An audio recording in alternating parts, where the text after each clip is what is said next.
Fala, galerinha! Vocês já sabem, né? Tá começando agora mais um Findcast, aquele seu podcast pro fim de semana.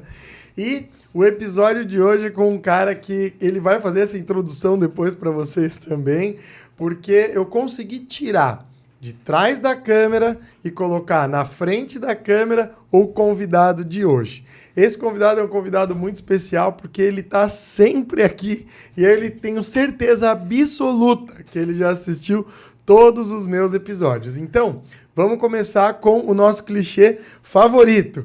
Dedo no like, ativa o sininho, se inscreve no canal e compartilha isso com o maior número de pessoas que você conheça para ajudar com que esse conteúdo chegue aí no maior número de pessoas que precisam desse conteúdo para crescer, para evoluir e para, lógico, tirar algum insight aí que pode te ajudar na sua vida, né? E vamos começar com ele, que já vai começar imitando essa nossa entrada e depois ele vai falar um pouquinho dele e vai se apresentar. Vamos lá, Papito, arrepia. Já começando constrangedoramente, né? Não, vai, capricha. Agora não vai sair. Agora não sai. Fala, galerinha que curte meu canal. Não, curte meu canal é outro, né? É o Whindersson Nunes. Fala, galerinha que curte o Findcast. Tipo aí já não sei isso aí. mais. Tipo isso aí. Sabe por que ele sabe tanto, galera? Porque pensa que esse cara já assistiu todos os Findcasts. Ele não perde um episódio.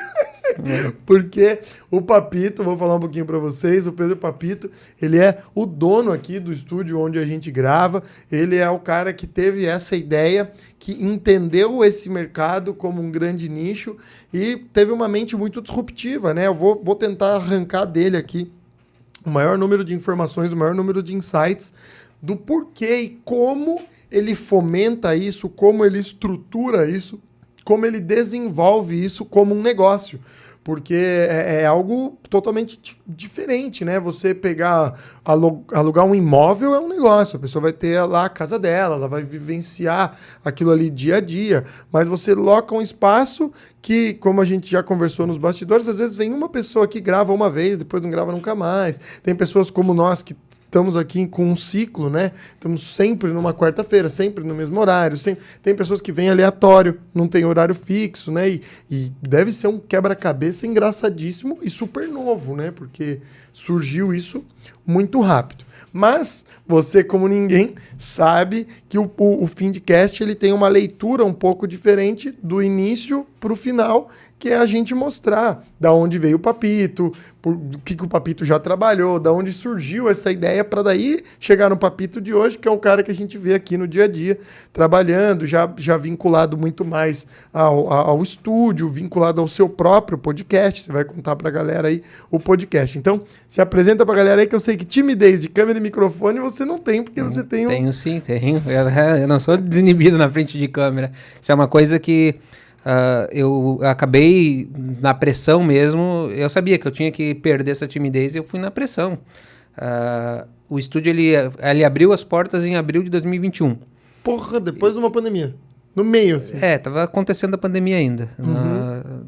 Era ainda auge, né? Porque as pessoas usavam máscara, vacina estava começando a sair, não tinha saído ainda.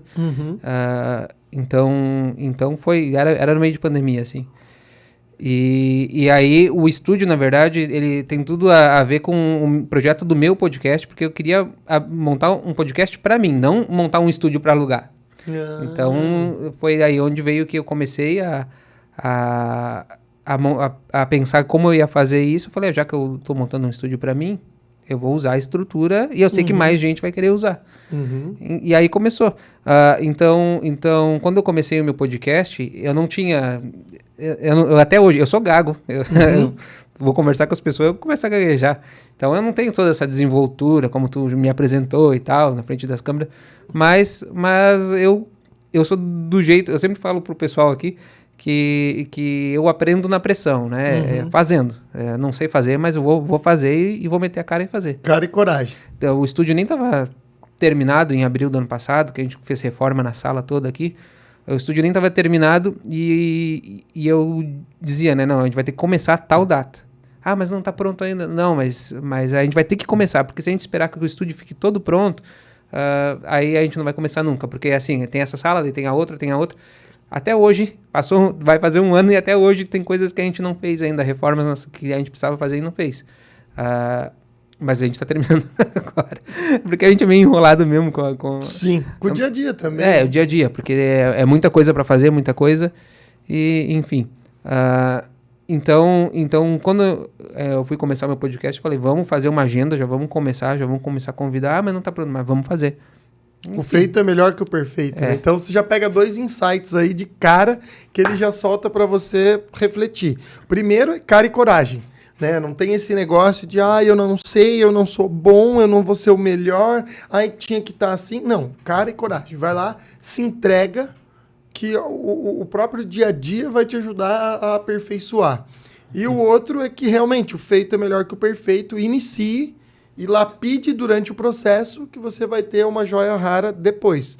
Mas ela vai começar como uma joia bruta, com uma lapidação razoável, arcaica, mas que vai se tornar uma lapidação fina durante o processo. E nisso a gente sempre erra muito, né? E a ideia é sempre errar rápido, errar uma vez só, aprender com o erro e fazer sempre, estar nessa constante melhora. A gente vai, por exemplo, quando esse estúdio foi montado, eu não sabia como fazer a iluminação. Eu não entendia nada do LED. Tá vendo que tem LED vermelho e aqui, mas ele é RGB, né? Ele troca de cor. Tudo isso aqui tem uma matemática por trás dos watts, dos volts, sei lá, que tu tinha que calcular para fazer dar certo as voltagens, enfim. Não estourar em câmera, ficar sutil, trazer uma linguagem, né? Então não é só a questão de equipamento, mas toda a estrutura, coisas que eu não sabia fazer e eu tive que aprender a fazer para montar o estúdio. E porque tudo isso, para quem não está muito inserido nesse dia a dia, e depois você pode migrar para outros podcasts e olharem, e você que me ensinou isso, tudo isso tem uma mensagem subliminar também, né? Então você ter uma luz diferente de uma luz branca no fundo, sempre atrás, você ter uma luz mais clara para o rosto, né, para frente, tudo isso são coisas que acabam se tornando padrão na grande maioria dos podcasts e tudo mais, mas porque ele traz consigo uma linguagem subliminar, ele tem um porquê de tudo isso, é verdade? Sim, na verdade eu não entendi muito bem a pergunta. Não foi nenhuma pergunta, mas foi uma afirmação de que isso daqui foi pensado para conseguir ter um alinhamento de subjetividade. No caso que eu estava falando do LED, por exemplo, eu queria uma coisa que cada podcast tivesse a sua personalidade, né? A sua característica, enfim, ser personalizável. Então, por exemplo, a televisão ela ajuda a dar uma personalizada, porque tá passando aí o logo do Findcast com os patrocinadores. Então, todo podcast tem a sua logo e a cor, né? A tua é predominantemente vermelha. Vermelha, porque o podcast é com vermelho. Se ele fosse azul, teria azul. Se ele fosse amarelo, teria amarelo. E falando dos patrocinadores, quero agradecer aí da Hermes Lin Cirurgia, quero agradecer também ao Best Fest, quero agradecer ao do Linhares, que é o nosso produtor. Quero agradecer aí todos os patrocinadores. Tem a mentoria Tubarões On Board, que nos patrocina também.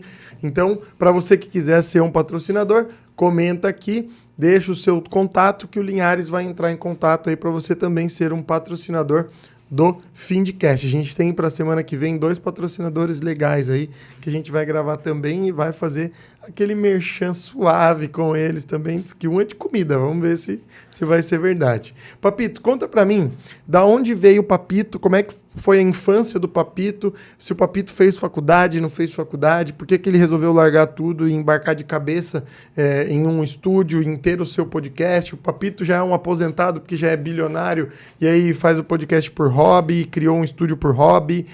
Vamos lá destrinchar um pouco desse Papito aí, da onde veio? Não, eu não larguei tudo para montar um estúdio podcast, mais ou menos, né, porque a gente acaba abrindo mão de certas coisas para dedicar tempo, mas né, assim, abrir mão de tudo e eu sou jornalista, né, eu sou dono do Clique Camboriú. Que da hora. Tá aí o anfitrião que não estudou convidado. Eu não estudo nenhum convidado, isso daí fica claro para vocês também. Eu não bato texto, eu não faço pergunta antes, eu não estudo convidado. Tudo aqui é na cara e na coragem e no gogó. Eu quero saber do meu convidado por quê.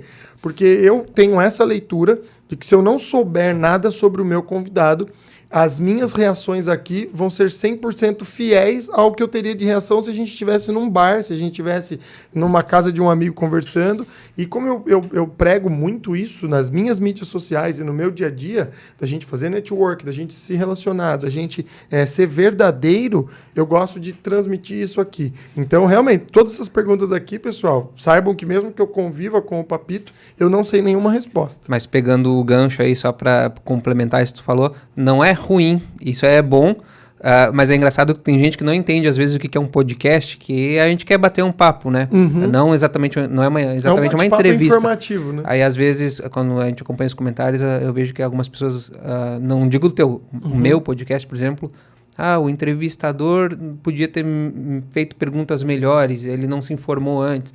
Sim, eu não me informei, às vezes eu não me informo antes. Eu quero descobrir. E as pessoas, elas têm, como o meu é ao vivo, por exemplo, as pessoas têm a oportunidade de participar ao vivo e ajudar nas perguntas. Aí, mas eu tô ali, então o podcast, tanto teu quanto o meu, enfim, e muitos outros que fazem, a gente quer descobrir a pessoa, né? Sim. A gente tá aqui para descobrir a pessoa. Essa é uma essência do podcast, né? Por isso que ele é dessa forma disruptivo. Senão ele seria um programa normal, igual o Jô Soares, igual o Danilo Gentili. Aqui é um bate-papo, realmente. Pra gente, é um bate-papo informativo, né? E totalmente desconstruído, né? Totalmente irreverente, totalmente divertido. Por isso uns bebem, uns fazem outras coisas. O teu já veio um cara de bebidas, né? Que vocês experimentaram vários drinks e tudo mais. Tem inúmeros podcasts que são gravados aqui nesse estúdio também, né? Então, conta um pouquinho lá pra gente do Papito. Bom, eu comecei a trabalhar minha vida aos 15 anos, comecei a trabalhar numa distribuidora de revista. Então, desde os meus 15, eu nunca parei, né? Eu sempre fui proativo. Mas, na verdade, antes mesmo de trabalhar, eu nunca fui o moleque que ia pro colégio e voltava para casa e não tinha nada para fazer à tarde. Eu sempre tinha atividades. Eu corria atrás de aula de violino, eu tocava instrumento, né? Eu tocava violino, tinha minha aula de música coral. E antes de trabalhar nessa distribuidora de revista, eu fazia um bico na distribuidora. Que era esse bico? Que eles colocavam a molecada para arrancar a capa das revistas, porque a devolução da revista para a distribuidora, que existe uma hierarquia de distribuidoras, né? A que vem de cima e que distribui regionalmente e que vai distribuir para as bancas de revistas. Pelo menos era assim. Agora, como a revista quase não... A gente nem não vê mais banca de revista, nem sei como é que funciona hoje. Mas enfim, esse encalhe, as revistas não vendidas, muitas delas voltavam somente à capa, somente para contabilizar o que não vendeu. Então, as revistas iam fora, e isso ninguém sabe. Caraca, não sabia. A revista era simplesmente jogada fora, só voltava a capa. Para contar. Então, dizem que fazem isso hoje na indústria farmacêutica, e uma indústria brasileira muito grande, que é a CIMED, com o medicamento vencido. Eles não pegam o medicamento vencido, eles pedem para tirar só o rótulo da embalagem superior e devolver, e o resto eles podem fazer o que quiser. Tomar, jogar fora, demolir, sei lá. E eu sempre menciono essa história de distribuidora de revista, porque que é importante no que eu sou hoje. Porque foi uma revista lá que eu peguei. Na época, até tinha internet, acho, na época, mas não era como hoje, não tinha tanta informação. E uma daquelas revistas era um livrinho, tipo um tutorial, se eu não me engano, o título do livrinho era Aprenda a fazer o seu site em HTML. Então, aquele livrinho, por causa daquela revistinha, talvez hoje eu sou o que eu sou, eu fiz o que eu, né, o Clique Camboriú existe, aí, consequentemente, hoje o estúdio existe, porque eu achava que ter um site na internet era como ter um canal de televisão. Porque a internet naquela época era uma coisa muito exclusiva, não era todo mundo que tinha. A banda larga estava começando, eu nem sei se tinha banda larga ainda na época. Isso era provavelmente ano 2001, 2000 eu acho. Você pegou aquele boom dos anos 2000? 99, acho. Que a galera... Então você pegou. Que a galera estava vendendo coisas dizendo que o bug do milênio, né? Que a hora que virasse... Os computadores para 2000... Se eu não me engano, era ano 99, porque as matérias das revistas eram justamente sobre o bug do milênio. Porque vai vir. Vai vir o bug do milênio, aprenda como você vai conseguir estruturar o seu computador e alguma coisa assim. Era demais, né? Muita gente ganhou dinheiro com isso e nem existiu o bug do milênio. Sim. Aí, através dessa revistinha, eu aprendi a programar em HTML em casa. Começava, como a internet tu só ligava no final de semana, no sábado às 2 da tarde, em dia de semana depois da meia-noite para dar um pulso único. Tá aí o cara que comprou a revistinha do Banco do Milênio, certeza. Não, eu arranquei capa dela e levei a revista embora. Boa, boa. Aí, enfim, eu aprendi a fazer site HTML e aquilo virou um hobby para mim, né? Eu achava naquela época que ter um site na internet era ter um canal de televisão. Sim. Era ter um veículo de comunicação. Por quê? Os sites que eu conhecia na época era o UOL, Terra, eram os grandes portais. Então o que eu imaginava? Eu vou ter um site, vou ter um portal. Tava se sentindo o Silvio Santos, então. Exatamente. Pronto. Exatamente. Eu falei, vou ter um site na internet. Eu me lembro até hoje no colégio, por exemplo, um episódio aconteceu. Na aula de artes, eu já tinha feito o trabalho, estava pronto, fui um dos primeiros da turma, e eu estava lendo ali. Aí chegou a diretora dentro da sala de aula e ela entrou assim, viu que eu não estava... Tava todo mundo fazendo trabalho e eu não. Pedro, por que tu não está fazendo trabalho? Aí a professora já saiu em defesa. Não, dona Ide, o Pedro quer ter um site na internet. Ela falou toda empolgada, assim, sabe? Então, ali eu tava... ali eu também... Eu vendia essa ideia para as pessoas. Vou ter um site na internet. Para você ver como era, tipo, fora do padrão, que até uma professora que já era mais velha, tinha um ensino, estava se espantando, né? Porque realmente, para a época, era algo totalmente novo. E você contando, me veio uma dúvida e eu quero descobrir isso depois da sua resposta. E aí eu vou contar para a galera por que eu fiz essa pergunta. O Papito era o cara que, quando via uma revista top, assim, falava, porra, eu vou comprar essa revista pra mim. Ela pagava na banquinha e comprava, ou tirava do seu salário e pegava a revista. Ou o Papito era aquele cara que esperava pra arrancar a capa e levar a revista depois que visse que não vendeu. Não, depois dessa história de arrancar a capa, eu nunca mais comprei, né? Pão duro. Não, eu esperava. Que eu fiz essa pergunta. Aí eu tinha minhas coleções de gibis e tal. Tudo sem capa. Tudo sem capa. O cara tem uma coleção fantástica de gibi, mas sem capa para vender na internet. Mas eu não podia fazer isso, eles proibiam, mas eu já tinha minha visão empreendedora, eu vendia as revistas sem capa. Mais barato? Sim, eu vendia, acho que era, se eu não me engano, eu vendia uma revistinha por R$2. Olha aí, ó, tá aí o empreendedor. Tá aí porque que faliu a Playboy. O cara esperava a Playboy sair da semana. E as pornográficas não podia, como a gente era adolescente, não podia levar. Então a gente escondia na mochila. E vendia ainda, era o que mais vendia. Vendia mais rápido. A Playboy de R$10,90 era por R$3, sem capa. Você tinha que descobrir de quem era a Playboy folheando. Olha que coisa ruim. Mais ou menos isso. Maravilha. Papito. E aí você chegou, lógico, formação normal. Você é daqui de Balneário? Não, eu vim para Balneário em 2003. Já tava com 18? Não, tava com 16. E você é da onde? Eu cresci em Montenegro, né? Eu sou gaúcho, nascido em Taquara, mas nunca vivi lá. Cresci em Montenegro. Então, todo esse episódio de distribuidora de revista, eu vivi em Montenegro. Ah, legal. Aí, nessa época, 2002, eu criei um site. Eu sempre digo que se eu tivesse aprofundado meu estudo em linguagem de programação, eu teria criado um Facebook, porque eu criei uma rede social. Não era uma rede social...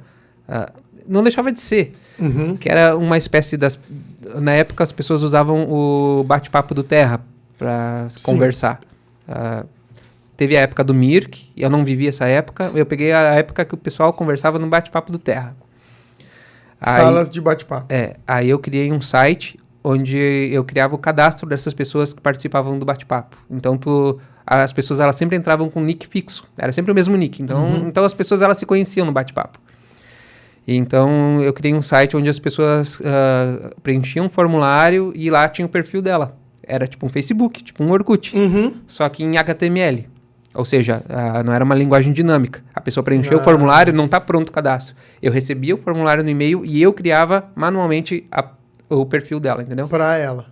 Exatamente. E ela tinha acesso desse perfil que você criava? Sim, aí se precisasse editar o perfil, tinha que me mandar um e-mail pedindo para alterar. Só que eu sempre procurei aprender linguagem de programação, mas não era nada, eu não encontrava nada. Não tinha uma escola de informática que ensinasse linguagem de programação. A informação não era tão difusa, não, né? era muito difícil. Então ali eu não consegui aprender mais, me aprofundar mais.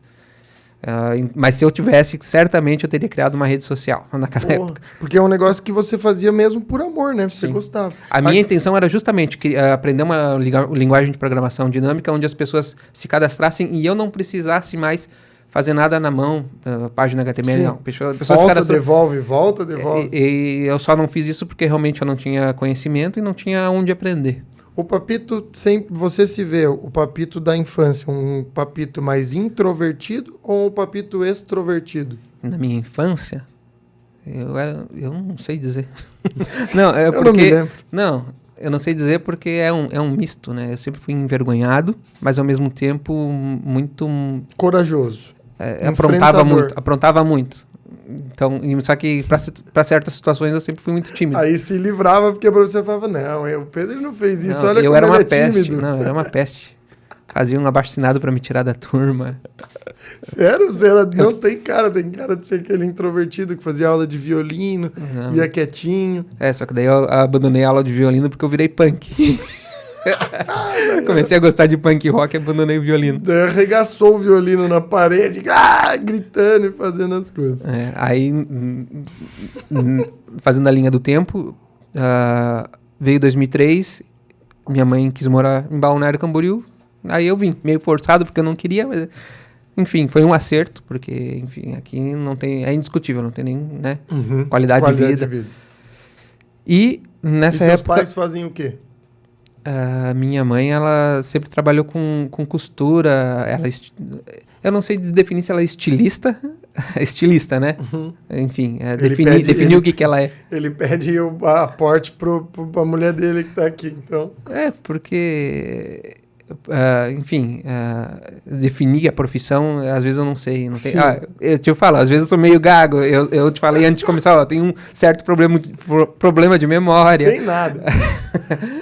Enfim, aí em Balneário, a mesma coisa, o pessoal entrava no bate-papo do Terra, só que na época tinha clãs nos bate-papos. Tinha os tal dos bad boys e os bad girls, o principal clã que existia. Eu entrei para esse clã e falei, vamos fazer o site aí da galera. Então eu criei um site dos bad boys e...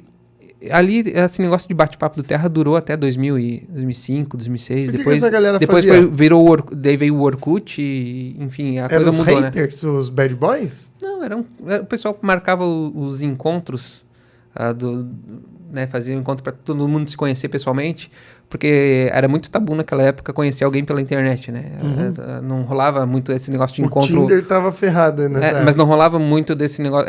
A pessoa tinha que ser muito corajosa para se encontrar, porque na época não tinha nem câmera digital. Aí às vezes tu conversava com a pessoa, tu não sabia quem era a pessoa. Sim, e nessa época, se você linkar com o cotidiano do brasileiro, tava muito em alta o sequestro. Por quê?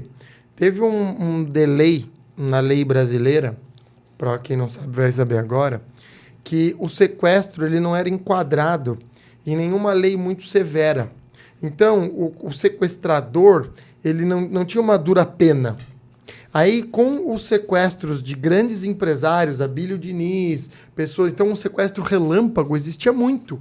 O bandido pegava, você enfiava no carro, para no banco, saca o dinheiro, arma na cabeça, vai, e depois tchau, já larga você num canto, ou o sequestro que levava você para um cativeiro e ficava lá, porque ele sabia que se ele fosse pego, ele não tinha duras penas, porque existia uma brecha na lei. E aí, com a pressão da sociedade pelos sequestros de Abílio Diniz, de grandes empresários da época, foi se modificando essas leis e aí começou a diminuir o número dos sequestros. Então, como o conhecer o outro através de uma rede onde você não vê as pessoas, onde era tudo muito novo, eram pessoas com poder aquisitivo um pouco maior porque tinha acesso à internet, tinha acesso ao computador, as pessoas tinham muito medo, realmente. Então, a gente fazia os encontros coletivos, né? Todo mundo... Até porque a galera toda, às vezes, queria se conhecer. E esses encontros não eram restritos à galera de bad boy e bad girl. Era a mesma coisa que acontecia até em Montenegro lá. Que é a galera pra galera do bate-papo se conhecer. Então rolava as fotos nesses eventos, a gente botava as fotos no site. Era um encontro de então grupo. Tinha o site ele servia para isso, para colocar as fotos dos eventos, para ter o perfil das pessoas, enfim. Vocês já tinham o princípio que move as mídias sociais realmente, né? Que são as comunidades.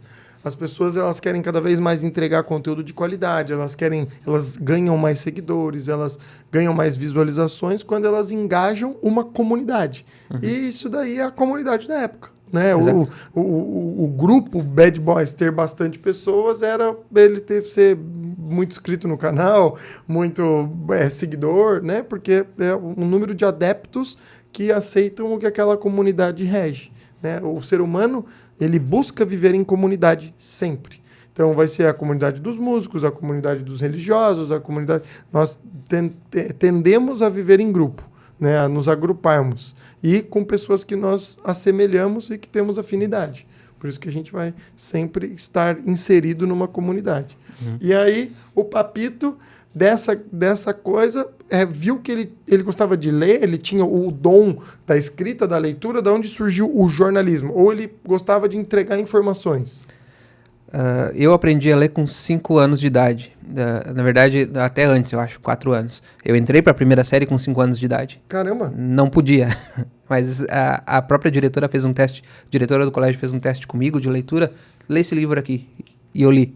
Era um livro infantil, assim, mas eu li.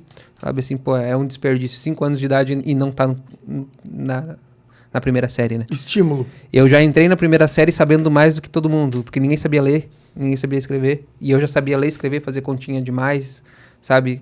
Assim... Com 10 anos ele escreveu um best-seller... Não, brincadeira. Não, então eu fui muito adiantado. Prodígio, né? Eu via meu pai lendo jornal na sala, normalmente aos sábados, assim, e eu queria saber por que aquilo era tão prazeroso. Eu queria ler também. Arrancava a capa? Não, tô brincando. Não, mas eu queria, porque era engraçado para a criança quando ela não tem noção. A mulher desse rachou de rir. A criança quando não tem noção da leitura, ela vê a pessoa olhando para um papel cheio de negócios estranhos e... Lógico, por que aquilo é legal? Eu queria descobrir.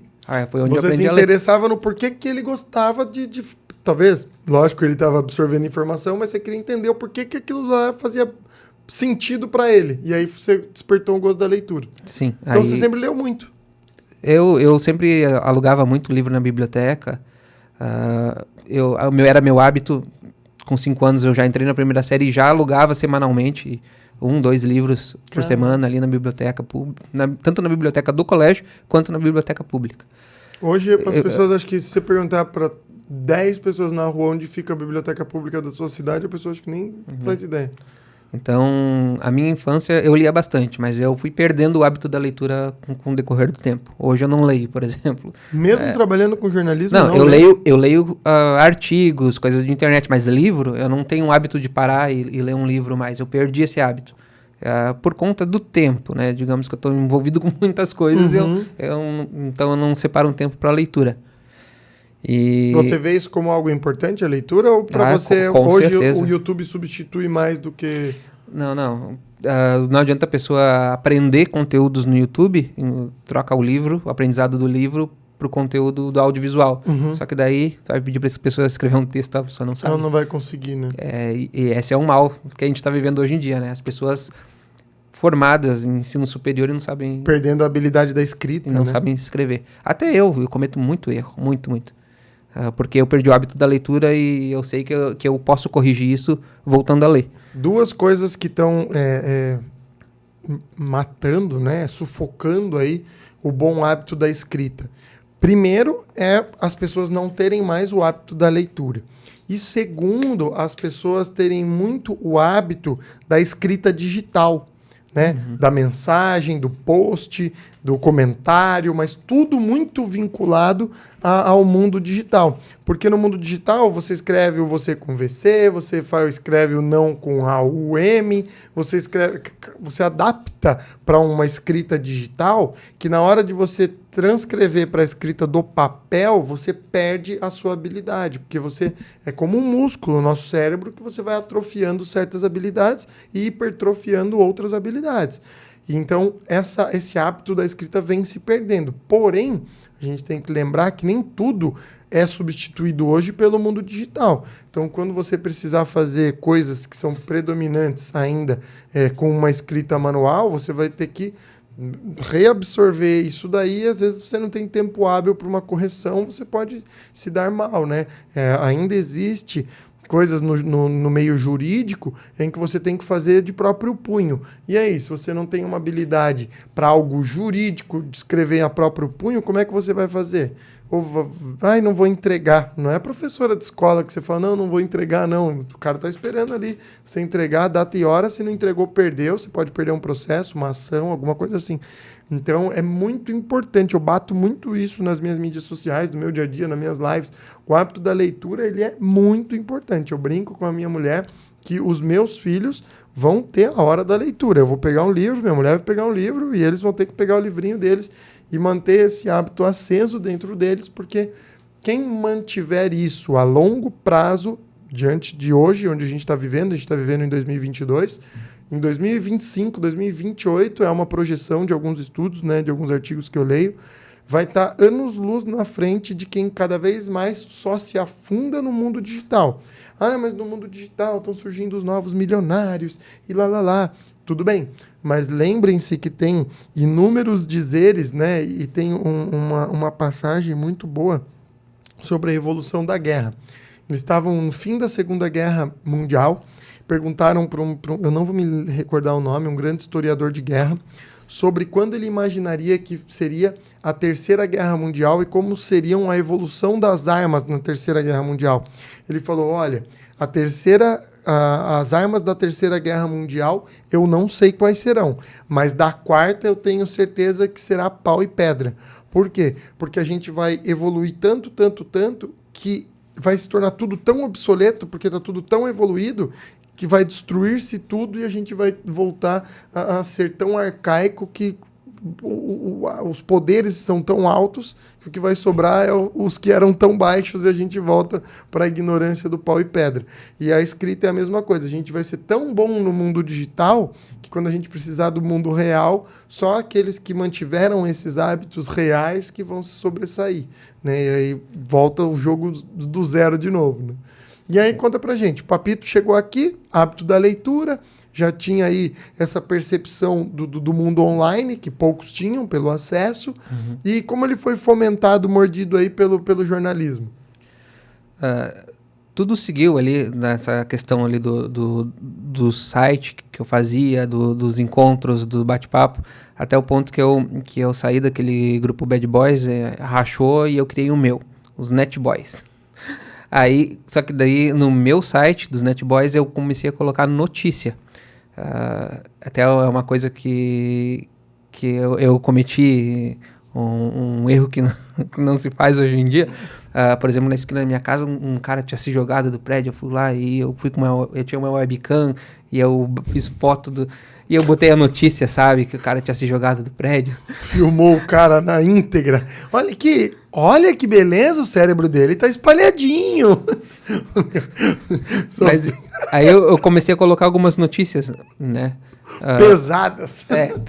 Mas eu queria notícias da cidade, porque naquela época não existia portal de notícia. Sim. Então eu era dentro do site que eu botava as notícias. E realmente os jornais, eles eram bairristas, né? Eram muito mais jornais da região do que jornais globais, né?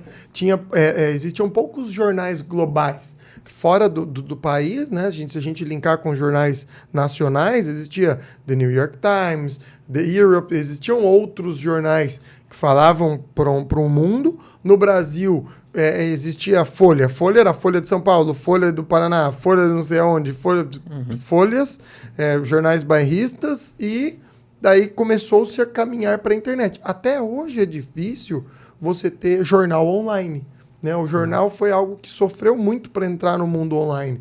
Tem hoje páginas de jornal online, Gazeta do Povo, aqui tem o Diarinho, né? Mas sofreu para essa transição do jornal. E você já meio que enxergava isso, então, com os Net Boys. Isso.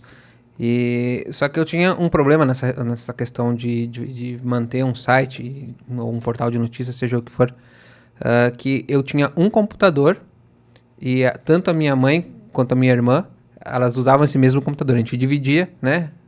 Na época não tinha o celular, que tu pode pesquisar e fazer as coisas tudo na palma da mão. Ninguém tinha o seu próprio notebook. Era um computador que tu tinha que dividir entre 3 pessoas dentro de casa. Então, para desenvolver um projeto, eu não conseguia, porque eu tinha que dividir o computador, então ficava muito complicado. Eu criei um blog em... Que ano que era? Foi 2007, 2008, eu acho. O blog se chamava Camboriú Gospel, que era um blog com as notícias. Balneário Camboriú tinha muito evento, muito como é que diz? Seminário. Agora me fugiu a palavra. Mas eventos grandes, shows grandes. Inclusive, teve um show de uma banda internacional chamada Hillsong, que é uma banda australiana, que foi lá na Barra Sul, quando a Barra Sul foi aterrada uma vez, e juntou lá, sei lá, 80 mil pessoas, eu acho. Se eu não me engano, Caraca. Era esse o número estimado. Então eu cobri aquele evento, jogava no blog, o blog explodiu porque não tinha informação sobre aquele show na internet. Jogava no Google, não encontrava, as pessoas queriam, mas no meu blog tinha. E aquilo explodiu, dava 80 mil visualizações por dia para aquela época, assim, era muito. E eu falei, mas está muito segmentado, eu preciso expandir. Eu quero criar um portal, eu preciso colocar notícias do cotidiano, notícias policiais, mas isso não cabe num blog gospel. Aí foi onde eu... E por que na época você escolheu o gospel?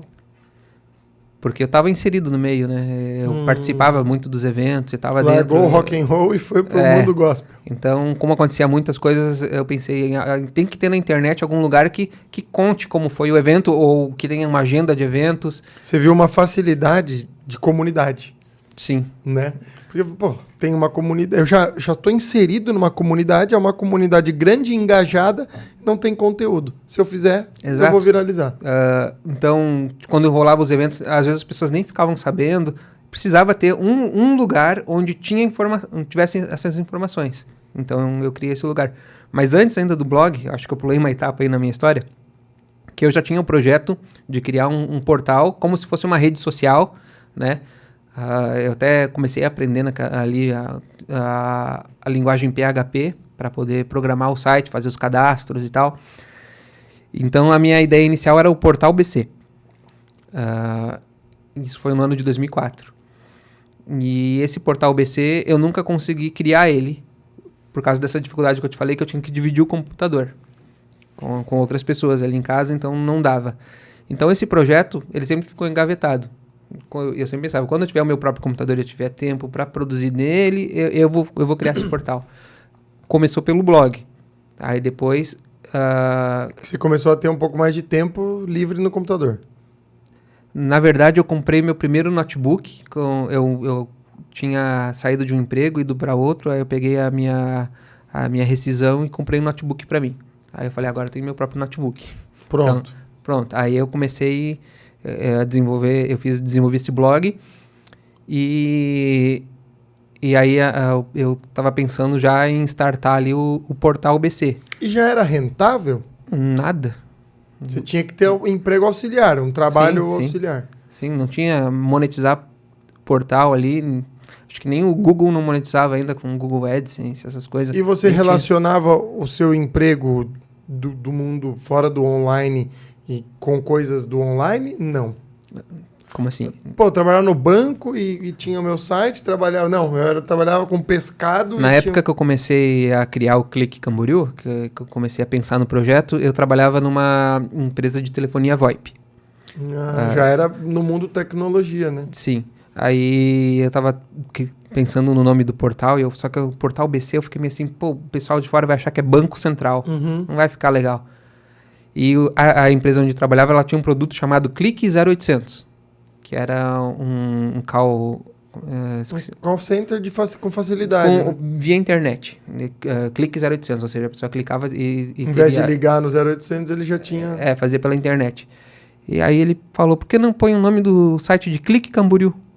Eu falei, não, mas Clique, tu já tem um produto Clique 0800, vai relacionar, acho que não, Clique Camboriú não fica legal. Só que eu fiquei com isso pensando, Clique Camboriú, pô, nome bom, Clique Camboriú. Aí foi onde eu criei, Clique Camboriú. E o nome indagativo, né?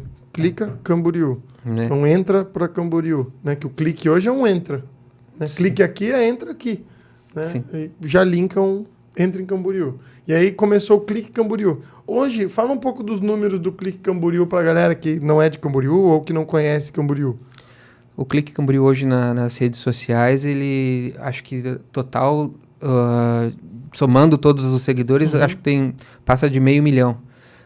São 425 mil, se eu não me engano, no Facebook, 125 mil no Instagram, e Telegram hoje tem 7.800, alguma coisa assim. Ninguém tem Telegram no meio de notícias aqui da cidade. O Clique Camboriú surgiu, então já é o maior no Telegram também. E Twitter tem 13 mil. Mas enfim, somando todas as redes aí, passa de 500 mil. E isso consegue rentabilizar o Papito ou não? Ou ele ainda tem rendas extras para conseguir suprir? Eu vivo do Clique Camboriú desde 2011. O site, ele entrou... a data que eu comemoro sempre é 7 de janeiro. Que a primeira notícia foi publicada no site dia 7 de janeiro de 2010. Que ele virou uma referência para Camboriú, né, hoje. Hoje, a pessoa quer estar atualizada sobre o dia a dia de Camboriú, Balneário Camboriú, e o Clique Camboriú vai entregar. Que agora começou-se a surgir essa moda do 1000 grau, né? Balneário Camboriú 1000 grau, Curitiba 1000 grau, né? Mas o Clique Camboriú é onde anterior, e onde tem fidelidade, onde tem só notícias sérias, é uma notícia sobre tudo. Porque o 1000 grau é mais do que acontece de tipo loucura, de doideira pela cidade. Mas o Clique Camboriú tem outra segmentação que é tudo, né? Tanto de empreendedorismo, quanto de notícias trágicas, quanto de notícias boas, quanto de notícias da prefeitura, né? Tem de tudo. Muitas vezes as pessoas pensam que o Clique Camboriú, por exemplo, é um Instagram, é uma conta no Instagram ou uma conta no Facebook. Elas são pessoas leigas, assim, não têm obrigação de saber também. Elas não sabem que é um portal de notícia, principalmente quem está chega agora na cidade, toma conhecimento. Só que o Clique Camboriú, ele é anterior a essas redes sociais. Começou em 2010, a época era do Orkut. O Facebook começou a placar ali em 2011 no Brasil. Então o Clique Camboriú, ele é anterior a tudo isso. Na época era o Twitter, era mais forte. A rede social, acho que sim, o Orkut da época era o Twitter. Era o Orkut e o Twitter. Quando o Facebook começou, o Facebook não tinha páginas ainda. As páginas surgiram aí no decorrer de 2011, se eu não me engano. 2012. Que era só perfil. Sim. Então as pessoas elas tinham que criar perfil comercial, né? Por exemplo, criar um perfil do Clique Camboriú em vez de criar uma página. Não se criavam páginas. Aí, depois que eles começaram a criar migrar, as páginas... E folhetim você nunca fez impresso do Clique Camboriú? Era uma coisa que todo mundo me perguntava na época. Por que tu não faz impresso? Mas eu não conseguia ver lógica. Eu falava, cara, a tendência agora é o digital. As pessoas... Mas na época, lá 2010, 2011... as pessoas não enxergavam, as pessoas mais velhas, principalmente. Não acreditavam muito. Não, achava que o jornal ia se manter e não enxergavam nada no online, assim. E eu falava, não, cara, o caminho é online. Não tem, eu vou fazer o caminho inverso, não vai tem fazer lógica. sentido. Então, só que foi muito difícil vender anúncio no início. As pessoas não acreditavam, não anunciavam no online. As pessoas começou a quebrar essa barreira de anunciar no online quando começou a vir os groupons, lá, as compras coletivas, né? Aí foi onde as pessoas, os comerciantes, os empresários aí começaram a ter a primeira experiência com anúncio online. Mas não existia tráfego pago nessa época? Ou já? Ou era um outro nome? Talvez até existia. Mas sempre acho que na verdade existia. Não como é hoje, né? Mas dava para anunciar no Google, principalmente. Dava para anunciar em outras plataformas aí. Já existia você se engajar com monetização do negócio. Tu podia pagar, por exemplo, o Google ali, eu não sei desde quando que tem, mas já é por aí. Pagava para ficar em primeiro, digamos assim. Exato. Mas ninguém queria anunciar em portal. As pessoas não acreditavam por quê? As pessoas elas queriam o palpável. Elas queriam ver o anúncio no papel, né? E tá ali, tá aqui a minha empresa anunciada, entendeu? E o online, o que acontecia? Evapora. Tu assiste o anúncio, mas depois ele evaporou. Só que as pessoas não entendem que tem a métrica, né? Que tu consegue ver quantas pessoas visualizaram. E tal. do subconsciente, né? Que tá registrado. Só que a mentalidade das pessoas é que eu preciso tocar no papel. Então eu sofri muita dificuldade para vender anúncio. Apesar de eu viver do Clique Camboriú desde 2011, eu passei a ganhar algum dinheiro, começar a pagar as contas em 2016. Cacete! Antes disso eu não pagava as contas. Pô, 5 anos de... E pior é que hoje eu falei isso, né? Eu me espantei, mas hoje mesmo eu falei isso com uma pessoa. Você vê o sucesso do Whindersson Nunes, né? Fala, porra, o cara faz sucesso com a mídia social. Meu amigo, o cara produz conteúdo há 13 anos. Ele vive esse sucesso há 4, 3 anos. 5, para dizer um sucesso palpável ali. O cara tá 13, então quer dizer, o cara ficou 8 anos tomando na tarraqueta para poder colher 5. Se você ficar trabalhando num negócio durante 13 anos, os seus 5 anos vão ser muito melhores do que os seus 8 primeiros. Sim. Também, né? Todos somos assim. Então, 5 anos o Papito não se via conseguindo pagar as contas oriundas do Clique, mas não desistindo dele. Nunca desisti porque eu acreditava. Uhum. Eu sempre acreditei. A audiência sempre crescendo, sempre crescendo. Clique Camboriú relevante na cidade, eu dizia, eu não posso abandonar isso aqui, é relevante, as pessoas acompanham, eu já tinha criado, tem um público que me acompanha desde 2010, então eu criei essa fidelidade. E o legal é que você não rotulou o seu rosto, né? O Clique Camboriú, você deixou ele seguir como Exato. Clique Camboriú. Eu comecei a aparecer no Clique Camboriú, foi em 2016 assim que eu comecei a aparecer, né? Antes o Clique Camboriú não tinha um rosto, não tinha uma cara. Uhum. E ali começou, já em 2016, começou a se falar que era importante as pessoas... na internet ter um rosto, né? As pessoas saberem quem está por trás. Personificar. Personificar. Então eu comecei a aparecer, mas nem tanto. Mas eu já comecei a colocar a minha cara ali, gravar alguns vídeos e tal.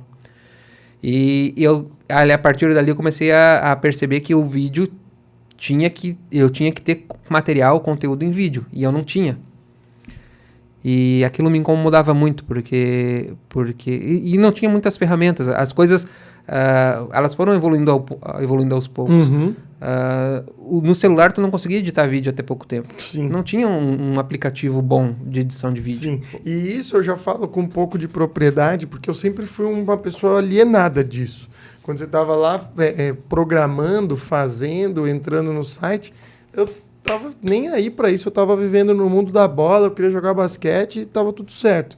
Eu empreendia, mas empreendia da minha forma, mas não tinha essa visão digital do mundo. E em 2016 eu já tinha acabado de me formar. Quando eu me formei médico, eu comecei a ver que eu precisava entregar conteúdo, porque eu já queria ser diferente da grande maioria. O Baracate, que é uma referência para mim do médico no mundo digital, estava começando a se despontar como um doutor relevante e um doutor posicionado no mundo digital. O Instagram já tinha seus 4 anos, por aí. E eu comecei a ver que o médico ele dificilmente conseguia entregar um conteúdo. Porque para o médico entregar um conteúdo, ele teria que escrever um texto. Só que se for escrever um texto sobre o benefício da água, ele não dá 3 linhas, ele dá 50. E ninguém vai ler 50 linhas em qualquer lugar. E eu falava, putz, tem que ser conteúdo vídeo, porque no vídeo eu vou conseguir falar, a pessoa vai conseguir querer entender. Eu sou disléxico, então leio ou não leio, assistir eu assisto muito. Pô, tá aí. Quantos disléxicos não tem por aí, a galera vai assistir vídeo. E eu comecei a fomentar esse desejo de ter vídeo, de ter alguém me filmando, de produzir conteúdo gravado, não foto, não imagem e tal, há muito tempo. E hoje, né, 2018, 2019, o vídeo ganhou uma força muito grande. Tanto que o Instagram, o que mais zoam é que ele entrega o vídeo. A arte ele não vai entregar muito, a foto ele não vai entregar muito. O vídeo é o que engaja mesmo. E a gente começa a ver que ele só engaja porque ele está vinculado com o tempo que a outra pessoa doa para ele. E como o tempo é hoje a nossa moeda mais valorizada, o vídeo te monetiza por você fazer aquela outra pessoa estar vinculada àquela plataforma, né? Sim. E quando você começou a entregar e buscar ter vídeo, você vinculou o vídeo ao Clique Camboriú? Sim, eram notícias, né? Em vídeo. Notícia em vídeo. Só que o formato de televisão, por exemplo, eu via que não combina com a internet. Eu sempre tive essa percepção e tenho até hoje. Televisão não funciona na internet. Notícia não pode ser no formato igual à televisão. Tipo, o Jornal Nacional na internet não vai dar certo. Eu sabia que eu tinha que ter algum material, alguma coisa em começar a fazer vídeo, produzir vídeo, mas eu não sabia o quê. Então, a primeira coisa que sempre passa na cabeça assim, web TV, por exemplo, fazer esses estilos de web, né, programas e tal. Só que eu falava, não, eu não vou fazer porque não é a linguagem, não dá certo. Eu vou esperar ter a ideia certa. Uma hora eu vou fazer. Eu ficava incomodado que eu não estava fazendo vídeo. Mas eu sempre falava, uma hora eu vou fazer. Mas eu vou esperar ter a ideia certa, porque a ideia, eu não tenho ideia do que fazer. Então eu fiquei muito tempo só esperando a oportunidade e esperando uma ideia. E eu acompanhava muito podcast, aí principalmente agora na pandemia, né? Comecei a assistir muito Flow. Porque o Flow, eu descobri o Flow em 2019 para 2020, mas depois eu fui ver a história do Flow, que é o maior podcast. Ele é o maior podcast do Brasil, né? Não é mais, eu acho. O Podpah em números é maior e tem outros que estão surgindo. Mas a briga era do Flow e do Podpah, né? Mas eles são oriundos de 2016, 2017, né? Não é... 2018. Porque o Monark, que é o do Flow, fazia vídeos... jogando, é isso? Isso, mas o Flow, como podcast, ele surgiu em 2018. É coisa de 3, 4 anos vai fazer agora. E o Podpah surgiu depois ainda. Tanto que era gravado no estúdio do Flow. Exato. Mas eu não assisto eles desde 2018. Eu comecei a assistir depois que estourou mesmo, que foi em 2020 ali, né? Então eu comecei a acompanhar, mas não nem pensava em produzir aquilo. E eu comecei a ver que aquilo estava muito em alta e acho que era aquilo. E eu comecei a pensar nisso, será? Mas para fazer isso eu tenho que ter uma estrutura, tenho que ter um estúdio. Então tinha esse degrau aí, né? Não era tão fácil como se pensava. A minha ideia inicialmente, até antes de começar a acompanhar, era fazer um talk show. Ele ia se chamar... Isso foi em que ano? Foi em ano 2015. Foi 2015, acho que foi. 2016. Eu queria criar o BC Beat Show. Era um talk show. Eu queria fazer no estilo lá do The Noite e tal. E no fim, eu cheguei a correr atrás de parceiros. Consegui os parceiros que iam filmar pra mim. Que eu consegui parceiro que iam trabalhar no áudio e tudo. Mas o projeto não vingou. Não sei. Faltou energia ali e não vingou. Então, eu estava esperando o momento certo, a ideia certa, fazer a coisa certa para não errar. Aí veio essa história do podcast, eu pensei, e comecei a pensar muito. Podcast, acho que um podcast, assim, eu tô acompanhando muito e acho que eu vou fazer. Só que eu vou precisar de um investimento. Aí foi um dia, eu tava pedalando com a companheira. A gente tava pedalando, a gente parou lá no Pontal Norte para descansar, lá no deck, a gente sentou. Eu falei, eu tô pensando em fazer um podcast, o que tu acha? Só que eu vou ter que investir num estúdio. Ela não faz. Eu falei, então tá, a gente vai usar essa estrutura e vamos alugar e o investimento se paga. Né? Depois eu vou ter pra mim, ele... a ideia era ter estrutura pra mim. E ele rentabilizou.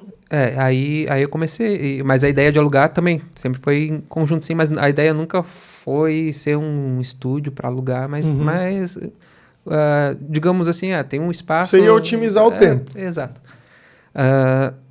E no fim, e agora eu tô percebendo, a demanda não para.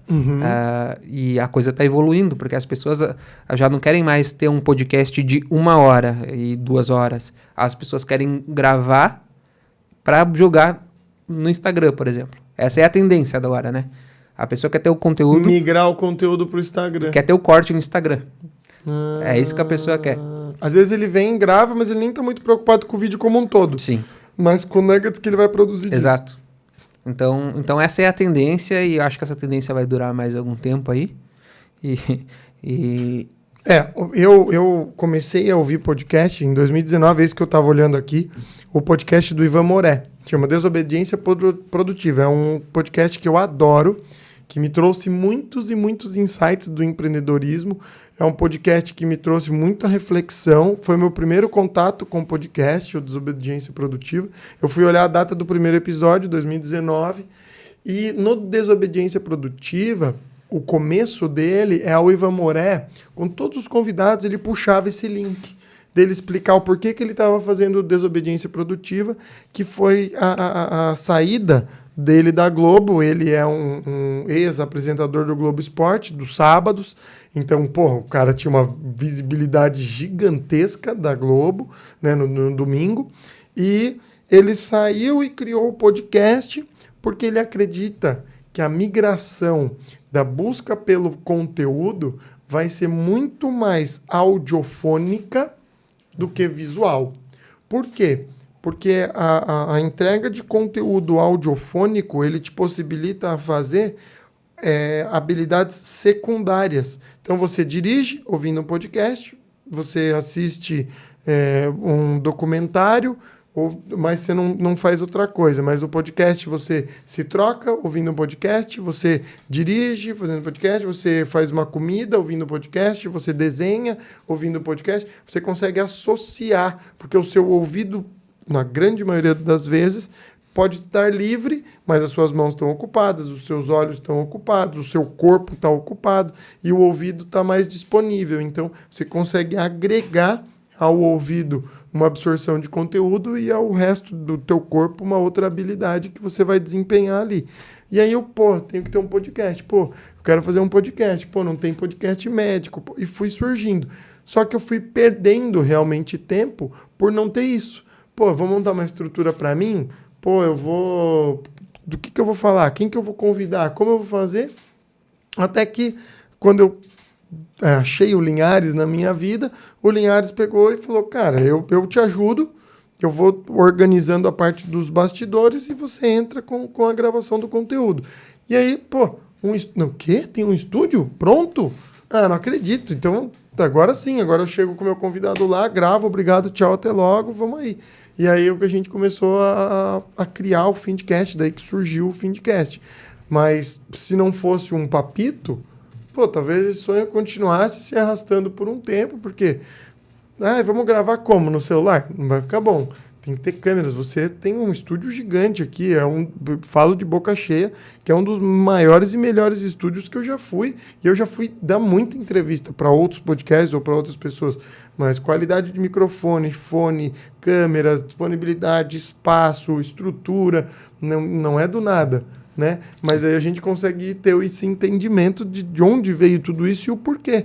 Porque o Clique Camboriú, ele te obriga a ter uma qualidade muito grande pela trajetória, pelo tempo já de mercado, e porque aqui você acaba usando para migrar conteúdo para eles também, né? E no fim das contas, eu nem tô criando conteúdo pro Clique Camboriú aqui. Eu tô fazendo o meu podcast semanal, que ele ocorre normalmente às terças-feiras, e a minha ideia era ter diversos produtos. Que é o Camboriú Play Pod. É o Camboriú Play, né? O nome Camboriú Play era pro meu podcast, só que o estúdio também se chama Camboriú Play. Então, o Instagram, por exemplo, que era para ser o Instagram do meu podcast, virou um Instagram do estúdio. E o Clique Camboriú não tem um podcast? Tem o Extra Clique, mas há algum tempo já, acho que desde outubro, eu não estou gerando conteúdo, novembro, sei lá, não estou gerando conteúdo. Mas a ideia era ter o Extra Clique, era algo extraordinário. É muito engraçado, ele fala já irônico com ele mesmo. Porque eu não quero me expressar assim, mas algo mais sobre um acontecimento. A cidade está com um surto de influenza, então vou trazer aqui a secretária de saúde e nós vamos falar Extra Clique, não agendamos, não fizemos artezinho. Extra, saiu. Ligamos a câmera, sabe? Informamos. Entramos ao vivo. Era mais ou menos isso. Então eu entrevistei aí umas 4, 5, acho que teve uns 5 episódios só. E o Clique Camboriú mesmo, ele acabou ficando em segundo plano nessa história toda. Mas hoje você não deixa ele em segundo plano. Hoje ele ainda é uma boa parte do seu dia. O Clique Camboriú não parou e não vai parar. E aí a gente vai chegar Agora com mais gás ainda. É que aí eu tava me estruturando em outro negócio. Sim, para ter uma outra renda acessória. E no fim, a demanda... Eu achava que eu ia conseguir conciliar as duas atividades e que eu ia produzir conteúdo para o Clique Camboriú. Só que a demanda começou a cada vez aumentar. E não, aí a gente já tem que delegar. Como empreendedor, você vê que você não parou de se reinventar? Você tem essa leitura? Exatamente. É exatamente isso. Porque o Clique Camboriú ele tinha que se reinventar. Uhum. Porque começou a surgir outros portais na cidade. Aí as pessoas viram, começaram a se espelhar no Clique Camboriú também, e vieram as cópias, vieram os outros que se inspiravam, não vou dizer que é cópia, vou dizer que é inspiração. Começou a surgir muita coisa. Então eu já não era mais o portal de notícia, tem outros. O que eu vou fazer para me diferenciar deles? Aí eu tive que me reinventar. Aí foi exatamente isso. Topíssimo. Galera, então vocês tiveram a oportunidade hoje de conhecer quem trabalha por trás da câmera para oferecer qualidade para quem está na frente da câmera. Papito, muitíssimo obrigado por todo esse conteúdo, toda essa visão de mundo que você pôde nos passar aí.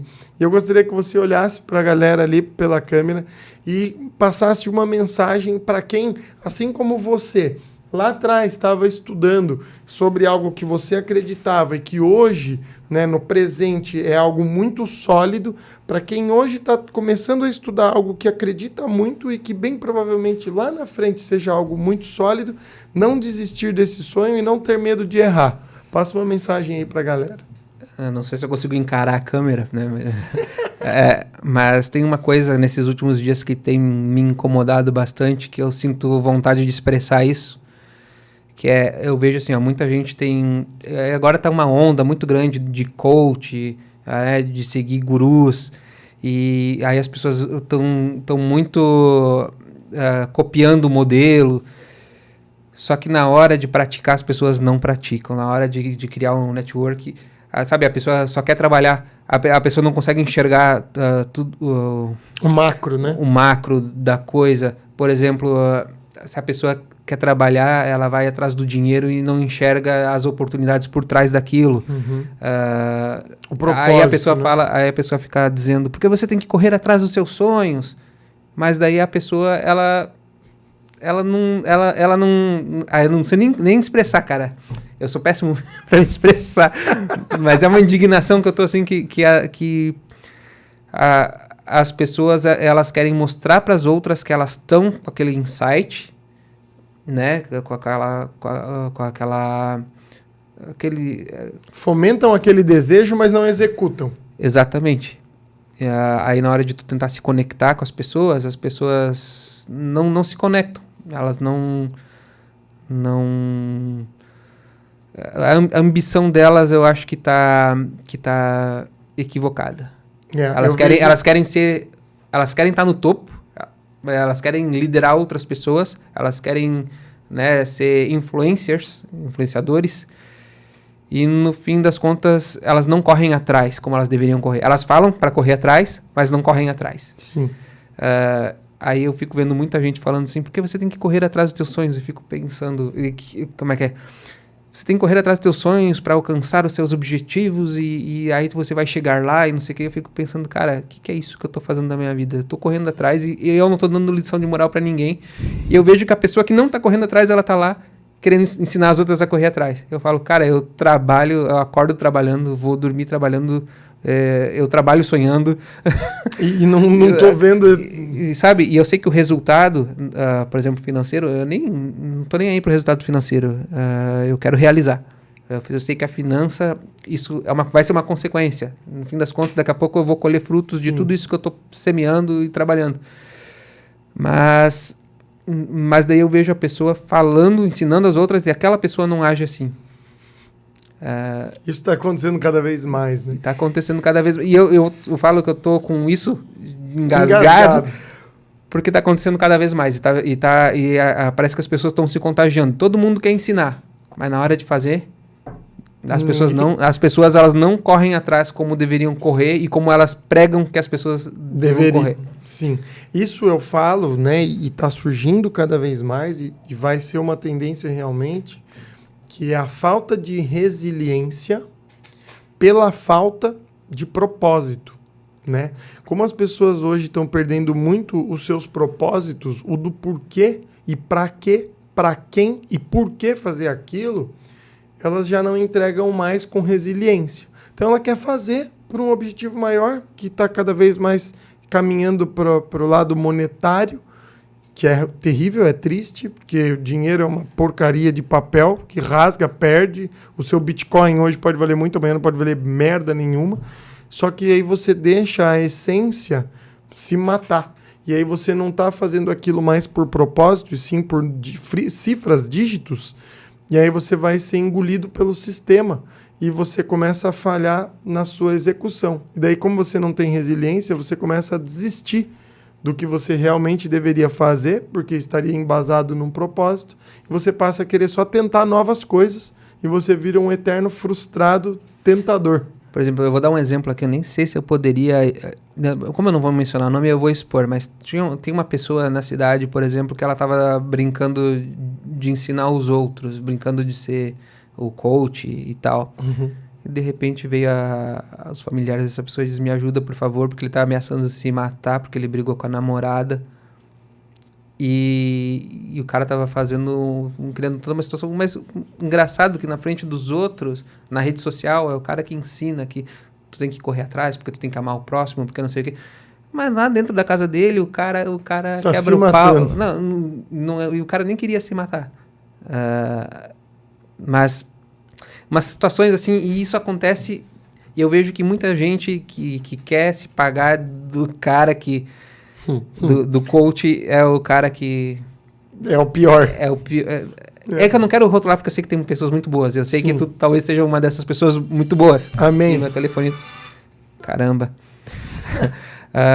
Então eu não posso colocar todo mundo no mesmo bolo. Sim.